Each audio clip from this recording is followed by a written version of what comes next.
Plus de 500 000 candidats composent à l'examen blanc du CEPE, le deuxième examen blanc pour l'entrée en sixième. Et puis le Malawi, à nouveau aux urnes pour élire un président à la surprise générale. La Cour constitutionnelle avait annulé en février la victoire de Peter Mutharika lors de l'élection du 21 mai 2019. Bonsoir et bienvenue dans le journal. Ils sont exactement 583 581 candidats, dont 6 604 candidats libres qui frappent à la porte de la sixième. Ces candidats composent à l'examen blanc du CEPE.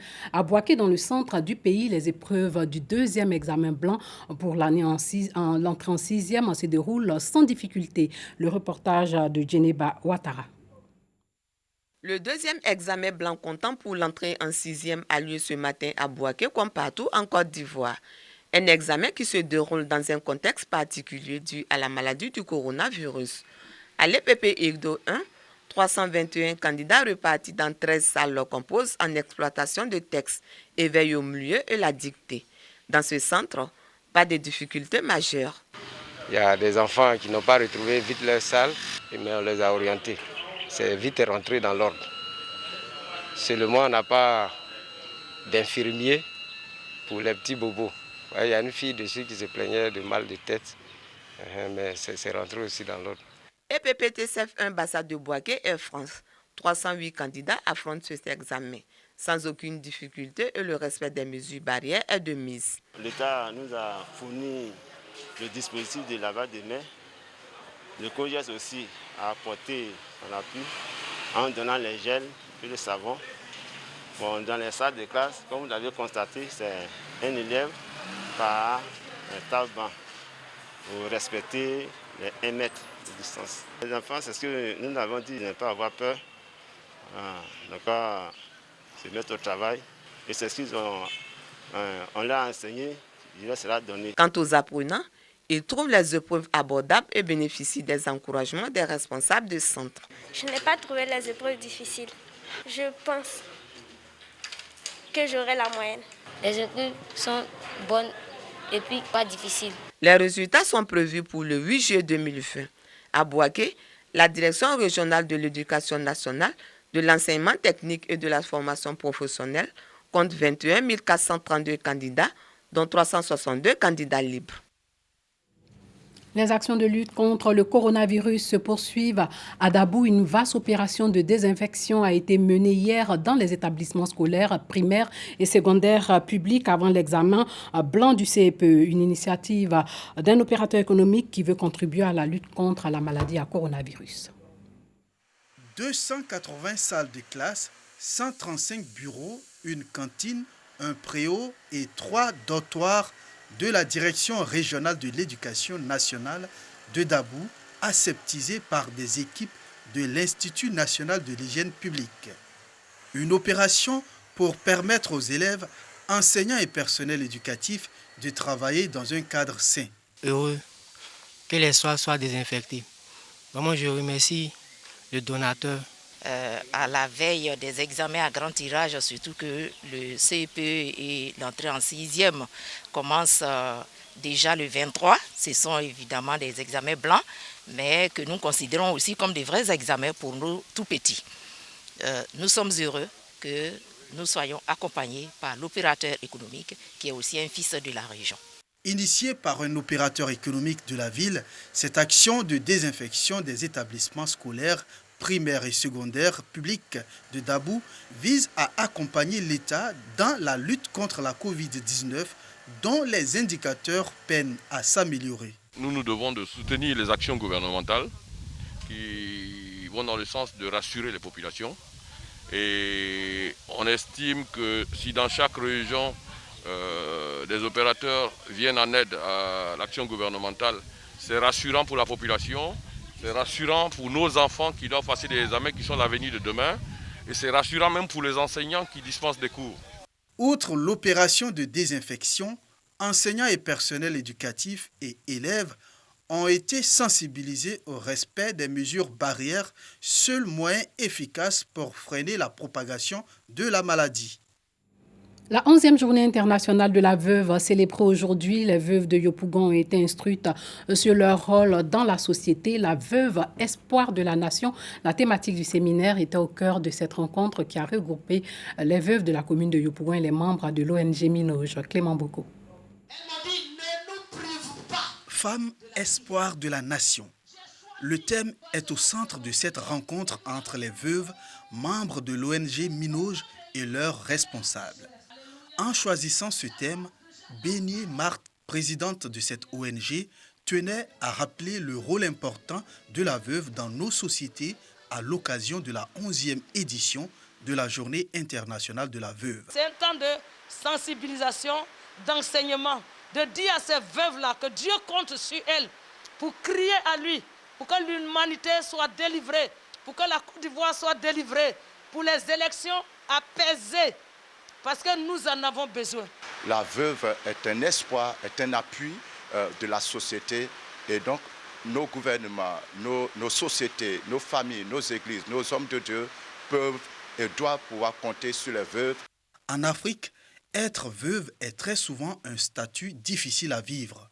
En plus d'être contraintes d'assumer les charges familiales, les veuves sont parfois stigmatisées, traitées pour la plupart de sorcières ou accusés de s'accaparer des héritages. Aujourd'hui, après avoir été édifiés par les différents animateurs de ce séminaire, les veuves de Minoj se disent remplies d'espoir. Je me sens rehaussée, je sens ma dignité rétablie, parce que vous savez qu'en Afrique, les veuves sont rejetées, elles sont traitées de tous les noms. Mais ici, au plan spirituel, nous sommes encadrés.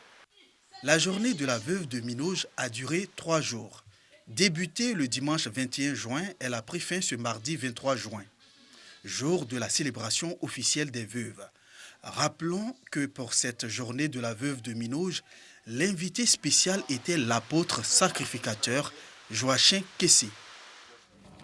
Hors de chez nous, la police nigériane a fermé le siège du parti au pouvoir. Aujourd'hui, le parti des progressistes APC a évacué ses membres et les employés qui s'y trouvaient dans le cadre d'une bataille judiciaire pour en prendre la tête. Ce déploiement vise à maintenir la paix en prévention de possibles troubles à l'ordre public, selon la police nigériane. L'APC traverse une crise depuis la suspension de son président Adams Oshiomhole, un ancien proche du président Muhammadu Buhari, par une cour de justice début juin.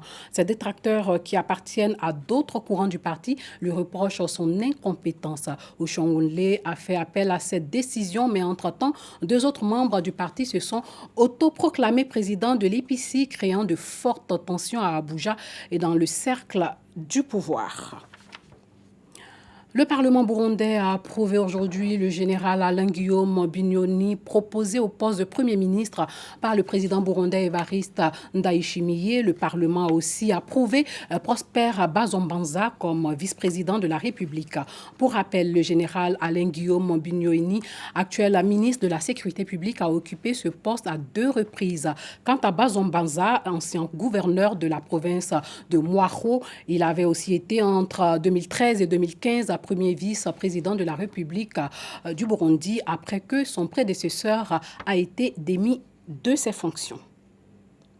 Le Malawi qui a commencé à voter aujourd'hui pour élire un président plus d'1 an après l'annulation historique de la réélection du sortant Peter Mutharika en raison de fraude massive. Les quelques 5000 bureaux de vote du pays ont lentement ouvert leurs portes à 6 heures aujourd'hui, heure locale à 4 heures GMT, et doivent accueillir les plus de 6 millions d'électeurs inscrits. Au terme d'une campagne qui a ravivé les tensions politiques dans le pays, Mutharika affronte une nouvelle fois le chef de l'opposition Lazarus Chakwera et un autre candidat qui n'a guère de chance de troubler leur duel. À l'issue de l'élection du 21 mai 2019, la commission électorale avait proclamé la victoire du sortant au pouvoir depuis 2014 avec plus de 38% des suffrages contre plus de 35% à son rival.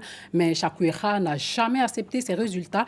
À ses yeux, outragement frauduleux, entre autres irrégularités, lui et d'autres candidats hostiles au régime ont dénoncé le nombre suspect de procès-verbaux, de dépouillements barbouillés de blancs à corriger et saisi la Cour constitutionnelle.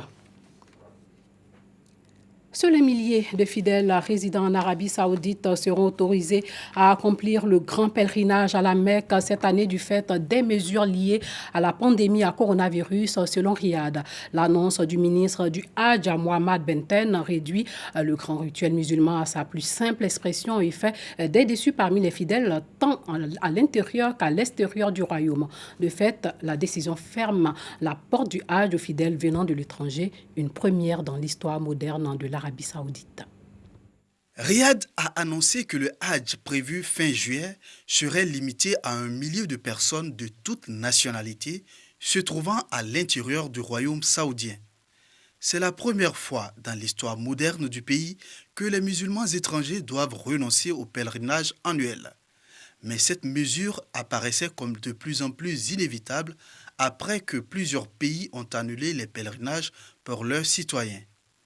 L'annonce officielle a cependant ajouté à la déception pour les musulmans qui souvent attendent de longues années pour se rendre au Hajj, par une préparation spirituelle et doivent économiser d'importantes sommes pour le voyage. L'Indonésie, qui compte la plus importante population au monde, envoie traditionnellement le plus gros contingent de pèlerins au Hajj.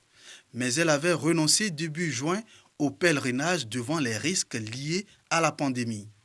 Le pèlerinage à la Mecque est l'un des 5 piliers de l'islam et un voyage que tout musulman, s'il en a la capacité, doit entreprendre au moins une fois dans sa vie. Mais cet événement, qui voit chaque année des millions de personnes converger vers les lieux saints de l'islam, risquait pendant la pandémie de devenir un énorme foyer de contagion du nouveau coronavirus. L'Arabie Saoudite est le pays arabe du Golfe le plus touché par le coronavirus, avec une recrudescence du nombre de contaminations. Les autorités ont officiellement recensé plus de 161 000 personnes infectées, dont 1307 sont décédées. La décision de limiter le pèlerinage aux fidèles déjà présents dans le royaume devrait permettre de limiter les risques sanitaires. Mais certains s'interrogent sur le rôle de l'Arabie Saoudite comme gardienne des lieux les plus saints de l'islam, source de pouvoir et de légitimité religieuse. Pour être plus complexe sur le sujet, sachez que le pèlerinage prévu pour fin juillet sera limité aux fidèles de moins de 65 ans et ne souffrant pas de maladies chroniques, selon le ministre de la Santé, Taifik Al-Rabia. Les candidats au pèlerinage seront testés pour s'assurer qu'ils ne sont pas infectés par le virus avant leur arrivée dans la ville sainte de la Mecque et devront subir une quarantaine domestique après la fin du rituel. Les règles d'hygiène et de distanciation physique seront observées durant les rites. Et puis l'ex-président du Kyrgyzstan, Almazbek Atambayev, jugé pour son rôle dans la libération d'un chef mafieux, a été condamné aujourd'hui à plus de 11 ans de prison. Le procès a été considéré comme une lutte de pouvoir avec son successeur. Almazbek Atambayev a été condamné à exactement 11 ans et 2 mois de prison, ainsi qu'au retrait de tous ses titres honorifiques et à la saisie de ses domiciles et entreprises. L'ex-président kirghize n'était pas présent à l'annonce du verdict, officiellement malade. Il avait été arrêté en août 2019 lors d'un assaut de sa résidence par les forces de l'ordre. Atambayev était accusé d'avoir facilité la libération en 2013 d'Aziz Batukayev, un criminel d'origine tchétchène détenu au Kyrgyzstan.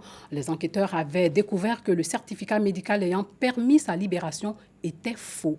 Pour Atambayev, au pouvoir de 2011 à 2017, ces déboires judiciaires ont été orchestrés par son successeur, pourtant désigné, qui s'est retourné contre lui. Plaidant non coupable, il avait refusé d'assister au début de son procès, dénonçant une mise en scène, mais avait été finalement contraint de s'y présenter.